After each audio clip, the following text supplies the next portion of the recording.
We're going to try something that's never been done at Rise before, that's never been done at any of Paddy's Web Summits before. We're going to have the first interview with somebody who cannot speak. So this is Holly from Kabam, one of the world's great games companies, who lost her voice a couple of days ago. Say hello, Holly. Hi, everybody. Thank you. We're going to have to ask everybody to be really quiet, because we're determined to go on with this, and maybe I'm going to have to be the interpreter occasionally, but Holly really has not had any voice. But she's been brave enough to come and share the Kabam story. And if you played games like Kingdoms of Camelot, Star Wars Uprising, Marvel, Contest of Champions, you'll be playing games created by a 10-year-old Silicon Valley company called Kabam that's also now in China. In fact, you're living in Beijing, as you have for the last year. Correct. We've been in China since 2010. That's when our Beijing office has opened up. It's now about 130 people. We have about 6 offices around the world, about 700 employees, but we're headquartered in San Francisco. And since moving from the West Coast to China, what have you learned about changing differential attitudes towards gaming? Yeah, so I think there's a lot of changes where you see in China that you don't necessarily see in the West, and it's partly because it's part of an ecosystem. I'm sure many of you are very familiar with Asia, particularly China, and their ability to execute very, very quickly. And because they are able to execute very quickly in an environment where it's growing still, that makes it for a very, very interesting environment in terms of how many things are changing. So I had mentioned it's actually a little different than the West right now, the gaming environment. It's because it's still growing. It's still estimated to be growing. Last year it was $5.2 billion in terms of mobile gaming. In about 2 years, it's estimated to be $7.2 billion, and that's just China alone. So there's still growth to be had here. So you'll see a lot of differences, such as the top grossing markets, the way the charts have, that changes a little bit, as well as I think all of you guys are quite familiar with how there's really 2 large platforms in the West. It's Apple or it's Google. Those are the 2 major mobile platforms. And that's in the West. If you want your games or your apps to grow, that's where you go onto the mobile phone. But in China, that's not the same. Actually, Google is illegal. So the Android market is highly, highly fragmented. And so it makes for a very interesting type of entrepreneurial space for many app stores. And there's a ton of app stores in general. However, one thing we are seeing that's quite similar, even though it's quite growing, we are starting to see consolidation that's happening. A lot of these app stores that are serving at the tail end just aren't able to make it, and the larger ones tend to get larger. In the West right now, you'll see a huge consolidation and maturation of markets, which you'll see. This is why a lot of people are moving a little bit more towards marketing a little bit differently, which plays into our strategy of partnering a lot with Hollywood IP. And using TV celebrities, using well-known brands. You will see that more and more, even in China. In fact, they've been playing a lot with some interesting content releases. There's a really big video streaming site called iQIYI. It's huge in China, and what they did is they released a mini-series called Hua Qiangu. And alongside of that, they released a game, a mobile game, and that's grossed over 800 million RMB, so it's probably definitely more than $100 million USD. So they're definitely experiencing almost like exclusive content with exclusive games and much more together. They're also a society that's quite amenable to games in general, so they'll be open to trying some of these things. But you are an American company. You, University of Berkeley, worked for the US State Department, worked with Accenture. Still a West Coast business, and you've raised about $250 million, half of which almost comes from Alibaba. That is correct. So a big Chinese investor. How has Alibaba's involvement kind of reset your focus, reset your priorities? Yeah, so Alibaba invested in us in 2014, about 120 million. So you're right, about 50% of that has come from them. And a lot of that was with the hopes and the intention of doing commercial partnerships with them and helping them become the mobile gaming arm unit of Ali, because basically they didn't and they don't really have one. Currently, they do have some pieces. They have UC Web, and they work with mobile, but Ali's been a really fantastic partner in that they're very open to us partnering with many different types for what's very important. So one of the things in China, what will happen is they'll want you to sign up with exclusivity on a lot of things. But Ali's been a very kind partner in that, and they understand how they want us to go after the very best as well. So they've certainly helped us on some of the commercial types of pieces, but with things such as licensing or even some app store stuff, that they're more than happy for us to really see what's best for the business and help us grow that way. Earlier this year, you sold your mobile games and also your third-party publishing to a Chinese company, Gaia. And now you're focusing more on the multiplayer mobile games. Explain the strategy. Yeah, sure. So we've actually always focused on a multiplayer type, but how that's quite different is before we had about a portfolio of like 30 games, which equated to about 17 different tech stacks. And for anybody who's built product in this room, you guys probably know that that's just going to be a bear to scale and to grow. With the ability, in order for us to focus, and we decided our strategy was going to be fewer, bigger, and bolder. We decided that our first generation games, in order for them to continue doing what it needed to do, we couldn't give the focus that we needed. So we made the decision to sell our games to Gaia. Now Gaia is a Chinese mobile publishing company. And with that, they were able to take the care of these games and continue them forward. And now we've been able to reduce our tech stack and focus a lot more around just a few of them so that we can really help scale it. And going forward, many of our games are built off of singular game engines. Because we are a 10-year-old company, and hopefully many of you will get there, you realize there's just a ton of changes that happens, and one of them has been within tech and within trying to get the skills that is needed. At one point, we were the largest Ruby developer house. Well, you know what? Mobile came along, and we needed to move to Unity, and now we're purely focused on Unity and an in-house game engine. I just wonder if people realize how much you're investing in creating some of these new ambitious games. I think Kabam has said that this year you'll invest about $100 million in 7 new games, just 7 games, which is around $14 million per game. That's the kind of money people put into developing a console game. That's right. So you'll see our approach and our strategy. So we are a company that is focused on building high quality, what we call AAA console type games onto the mobile phone.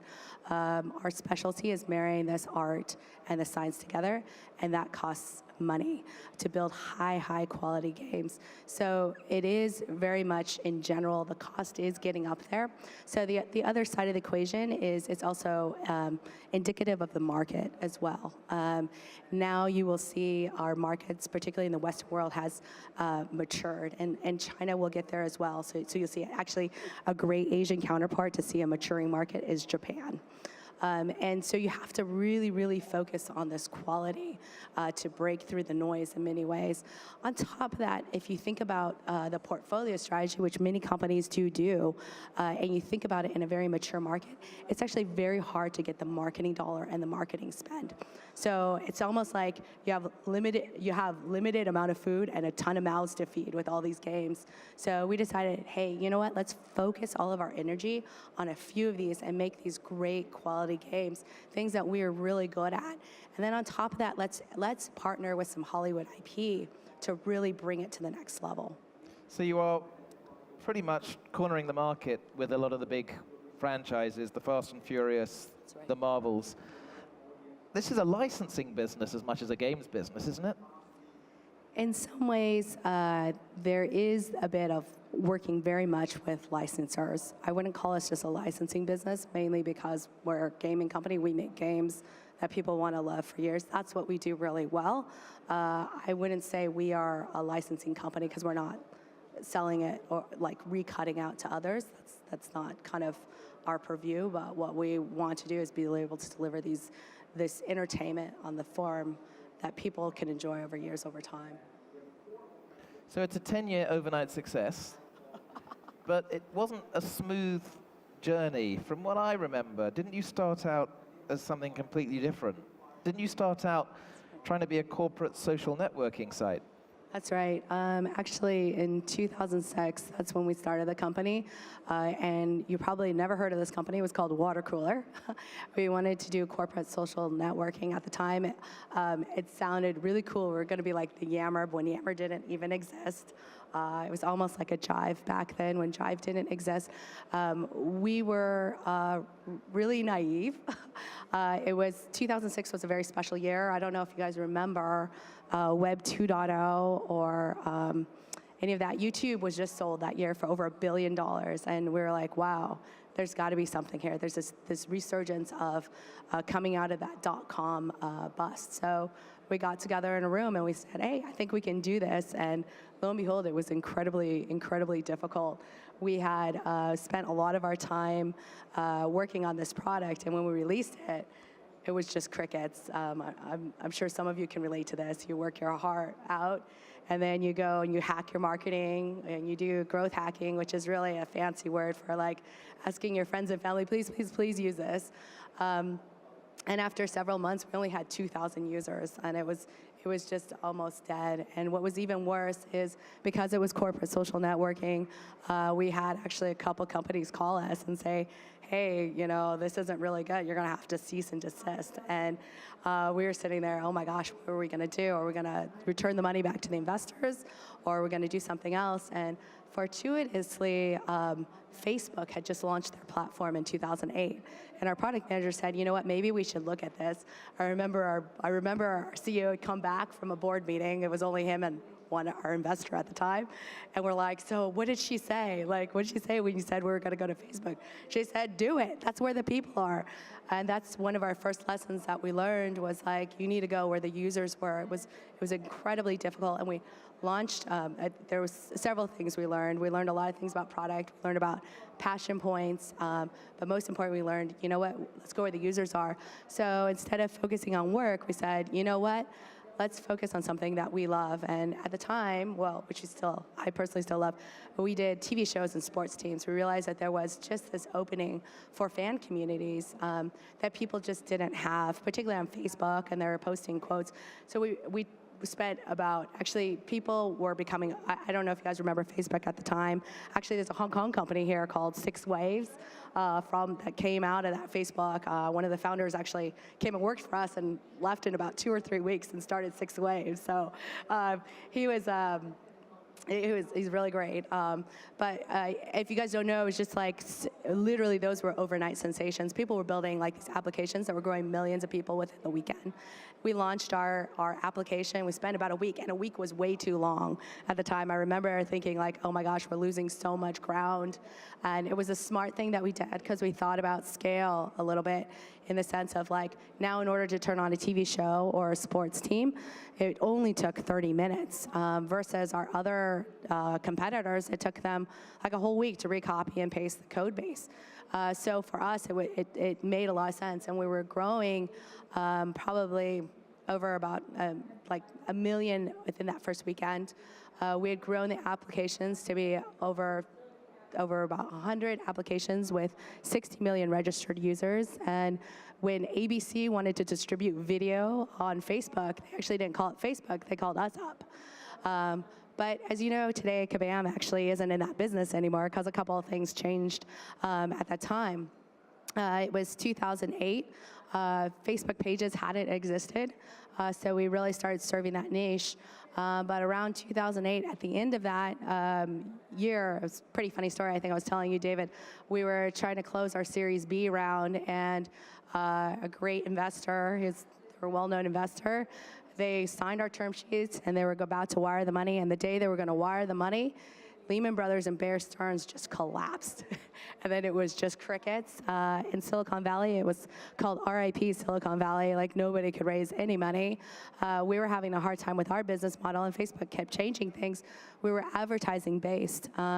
So this investor who pulled out at the last minute, I think you can name them because nobody's going to be able to hear because your voice is gone. I don't know if I can name them. But, we have some dealings with them still, so that's, So how do you bounce back when there's a struggle to raise, I guess it's your Series B, the markets have collapsed, just at the last minute, the drawbridge is pulled back. How do you carry on? It was very, very, very shitty. So I think we had a little bit of runway left, probably about 7 to 8 months. And we were looking at our bank accounts, and we said, we don't think we're going to survive this based off of advertising-based revenue. So I think the first thing is you have to be a little bit realistic about, kind of where you're at. And I think the one thing, by now we were looking at, we had already changed from one thing, and we were going to change for another, or not, or just decide to fold. So we actually got into a room, and we looked at 3 things. The first thing we looked at was, the very first thing was, did we want to go on? And I think the answer was yes. Actually, many people decided to take pay cuts in exchange for some options. I know there's some early employees that, damn, I should have took the options now. But a lot of people sacrificed. We ended up banding together, and we decided, okay, we're going to do this. So we looked at 3 things. For us, we looked at market opportunity. So we were definitely still in the business. We did take some investor money. We had a fiduciary responsibility to make sure we were going to build like a long-lasting business, and we were still in the game. So the first thing was looking at market opportunity. And we looked around, and at the time, there was we were still on Facebook, and there was a game that was just, this company that was just killing it called Zynga. They were just impervious to what was happening in the marketplace. They were doing so well financially. The second thing we looked at was team capabilities. So within our team, we were on Facebook from the beginning. We had about 30 people, so that was about over 100 years of Facebook app experience. We're like, wow, we can build Facebook apps. And finally, your passion points. That's the third thing we looked at. And our CEO is a huge, huge gamer. So when he saw this, when he saw Zynga just taking off, he just couldn't get it because he wasn't crazy about the Farmville games. I personally love the Farmville games, but he really loved like these deeper, engaging games. And he said, I think that there's an underserved market on Facebook, and I think we're the ones just to do that. He always asked us what better team is able to do this, to pick up this opportunity. And I think that's looking in yourself and seeing what is, you guys all have a very unique set of experiences that your failures have taught you. Don't let those failures go to waste. And it's not about failing, it's about how much learning you can extract from that and put everything into what you're gonna do next, even if you shut your doors. Because you are going to do something next, whether it's at this company or something else. So what we did is we put everything that we learned into that. We built a game called Kingdoms of Camelot. That is our flagship franchise, if you will. That franchise has grossed over $250 million for us over its lifetime. It's still around. It's just in a different form now. And when we first launched it on Facebook, it just started growing. It was pretty funny. I was telling David early on, it really didn't look like a hit from the beginning, mainly because we couldn't really, and nobody had seen a game like this, to be honest. So for those who aren't, but people have seen these strategy games. So for those who aren't familiar with strategy games, it's basically much more deeper interaction to where you grow your crops, you grow your lumber and your wood so that you could build your kingdom. And then you take your kingdom, you raise an army, and then you basically can fight with one another and have this kind of UN type situation on the back end is what I tell a lot of people. There's a lot of stuff going on. And I'll never forget, we invited our friends and family over for what we call a dinner and demo night, which is just a nice way of saying user testing. And we were just really too cheap. We couldn't afford anything. So we coaxed our friends and families with some beer and pizza for them to bang on this product. And I kid you not, I really wish I would have been standing in the line of the Department of Motor Vehicles. It was super painful.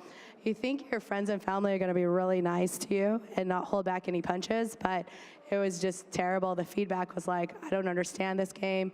I don't even understand. My brother-in-law's like, what is this art? So the art was done by some art student interns because we really couldn't afford much else. He was just like, oh my God, Holly, this is like the 90s. He's like, I wouldn't play this game. And we did what we could to fix it. We launched it, we marketed it to our current community. And lo and behold, it just took off. And we realized like we needed more people there. We needed more chatting.